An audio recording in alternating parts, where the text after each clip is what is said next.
सभी दोस्तों को नमस्कार। हम खुश कैसे रहें भाग 7। हर बीमारी ठीक हो सकती है लेकिन हर इंसान नहीं। आप मेरे इस कथन को दोबारा सुनिए। हर बीमारी ठीक हो सकती है लेकिन हर इंसान नहीं। यानी सिर्फ ठीक हो जाते हैं जो पूरा विश्वास करते हैं कि वह स्वस्थ हो रहे हैं, ठीक हो रहे हैं। तो विश्वास ही वह दवा है जिसको मेडिकल रिसर्च के दौरान डॉक्टर आमतौर पर अपने पेशेंट पर एक टेस्ट की जाने वाली दवाई और प्लेसिबो की गोली का उपयोग करते हैं। तो प्लेसिबो की गोली असल में अंदर से खाली होती है और उसमें कोई दवाई नहीं होती है। डॉक्टरों ने 2 ग्रुप बनाए और एक ग्रुप को असली दवाई दी जाती है और दूसरे ग्रुप को प्लेसिबो की गोली। तो डॉक्टर ने देखा कि प्लेसिबो की गोली वाले पेशेंट भी बीमारी से स्वस्थ हो रहे हैं, ठीक हो रहे हैं और बेटर फील कर रहे थे और उनकी बीमारी ठीक होने लगी थी, जबकि पेशेंटों को यह पता ही नहीं था कि जो गोली उन्होंने खाई थी वह खाली गोली थी, जिसका कोई हीलिंग इफेक्ट भी नहीं था। उन्होंने बस गोली ली और इस बात पर पूरा विश्वास किया कि वे स्वस्थ हो जाएंगे, ठीक हो जाएंगे। ठीक वैसा ही हुआ। उन पर गोली नहीं बल्कि उनकी पॉजिटिव विचारों ने असर किया था। बस उन पेशेंटों में विश्वास किया और वे ठीक हो गए। इसी को मेडिकल की भाषा में प्लेसिबो इफेक्ट कहते हैं। प्लेसिबो शब्द का प्रयोग सर्वप्रथम 18वीं शताब्दी में ऊपर के मेडिकल शब्दकोश में इस परिभाषा के साथ किया गया था। कोई दवा जो रोगी को लाभ पहुंचाने के बजाय उसे खुश करने के लिए अपनाई जाती है। कोई दवा जो रोगी को लाभ पहुंचाने के बजाय उसे खुश करने के लिए अपनाई जाती है। तो प्लेसिबो का तात्पर्य संबंधित पदार्थ या उपचार से था, जबकि प्लेसिबो प्रभाव का तात्पर्य प्लेसिबो लेने से होने वाले स्वास्थ्य में सुधार से था। तो कई साल के बाद फिर 1920 में प्लेसिबो प्रभाव का आविष्कार हुआ और लोगों ने इसकी शक्ति पर गंभीरता से ध्यान देना शुरू किया। द्वितीय विश्व युद्ध के दौरान सैनिकों का इलाज करते समय अमेरिका के एनेस्थेसियोलॉजिस्ट हेनरी बीचर ने पाया कि जिन पुरुषों को मार्फिन नहीं दिया गया था लेकिन युद्ध में पूरी तरह घायल हो गए थे, उन्होंने दर्द की भावना की रिपोर्ट नहीं की, भले ही उनकी हड्डियां चकनाचूर हो गई थी और उनकी त्वचा भी छिल गई थी, उनकी त्वचा में घाव थे। हेनरी बीचर ने अपना अनुमान लगाया कि सैनिक इतने खुश थे कि वे बच गए थे। उनकी उत्साहपूर्ण स्थिति दर्द की शारीरिक भावनाओं पर हावी हो गई थी। तो सैनिकों के उपचार में हेनरी बीचर की प्लेसिबो इफेक्ट, प्लेसिबो प्रभाव में रुचि जगाई और उन्होंने अपने शेष कैरियर हार्वर्ड मेडिकल स्कूल में इसका अध्ययन करने के लिए समर्पित कर दिया। 1955 में हेनरी बीचर ने एक ऐतिहासिक paper the powerful placebo the powerful placebo प्रकाशित किया, जिसने मेडिकल के क्षेत्र को बहुत बदल दिया।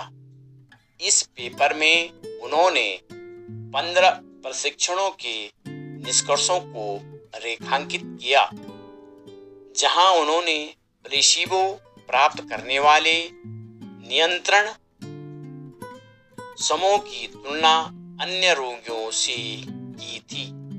उन्होंने असली दवा का सेवन किया था।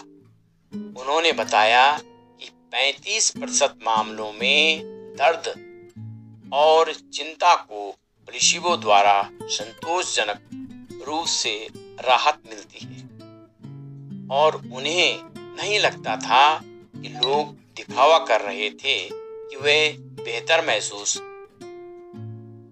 हुआ, बल्कि यह भी प्लेसिबो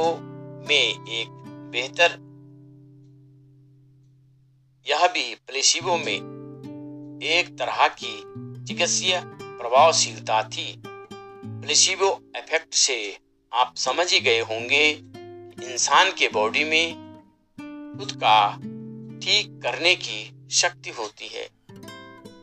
चोट लगने पर जो घाव हो जाता है तो कुछ समय बाद वह अपने आप ठीक हो जाता है या ठीक होने लगता है। तो अगर हम किसी वायरस के द्वारा संक्रमित हो जाते हैं तो हमारा इम्यून सिस्टम उससे लड़ने के लिए एंटीबॉडी बनाने लगता है, और हर रोज हमारी बॉडी में न जाने कितने वायरस और न जाने कितने बैक्टीरिया मरते हैं और न जाने कितने पैदा होते हैं। हमारी बॉडी हर बात सुनती है और हमारे हर विचार पर ध्यान देती है। अगर हम खुद को विचार समझेंगे तो ठीक नहीं हो पाएंगे। यह सीखने वाली बात है। अगर हम अपनी बीमारी पर फोकस करेंगे और ऐसा बताएंगे कि आप बीमार हैं, तो आपकी बॉडी सच में बहुत कमजोर होने लगती है। कई लोग बातें करते हैं और वे कहते हैं कि मेरे से बेड से उठा नहीं जाता, मेरे से कुछ खाया नहीं जाता, मेरे शरीर में बहुत दर्द हो रहा है। तो बस ऐसे ही लोग होते हैं जो अपनी हार्ट प्रॉब्लम, डायबिटीज और ब्लड प्रेशर जैसी बीमारियों के बारे में हर समय बातें करते रहते हैं।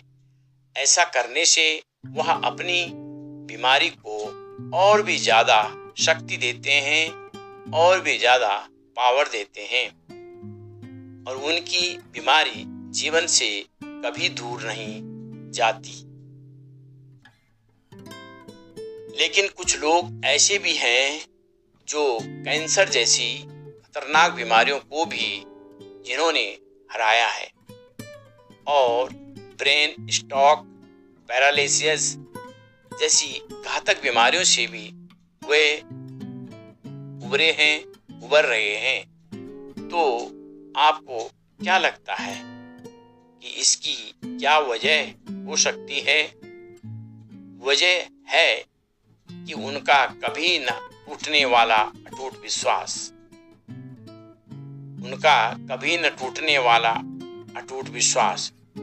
उन्हें बस पूरा विश्वास किया है कि वह अंदर से ठीक हो रहे हैं, स्वस्थ हो रहे हैं।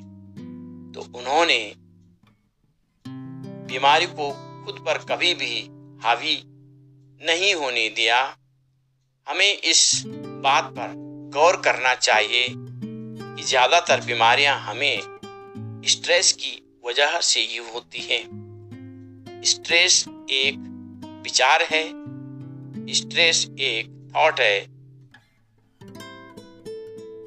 स्ट्रेस एक विचार को जन्म देती है और जो थॉट अगर हमारे पास पॉजिटिव होंगे तो हमें बीमारियां नहीं होंगी। और हमारे पॉजिटिव थॉट बीमारियों से हमें सुरक्षित रखते हैं, लेकिन यदि हमारे थॉट नेगेटिव होंगे तो यह हमारी बीमारियों को जन्म देते हैं।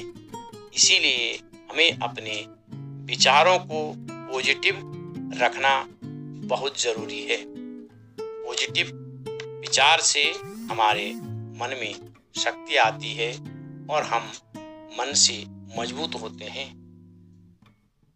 तो खुशी एक ऐसी मानसिक स्थिति है जो बाहर से नहीं बल्कि भीतर से आती है।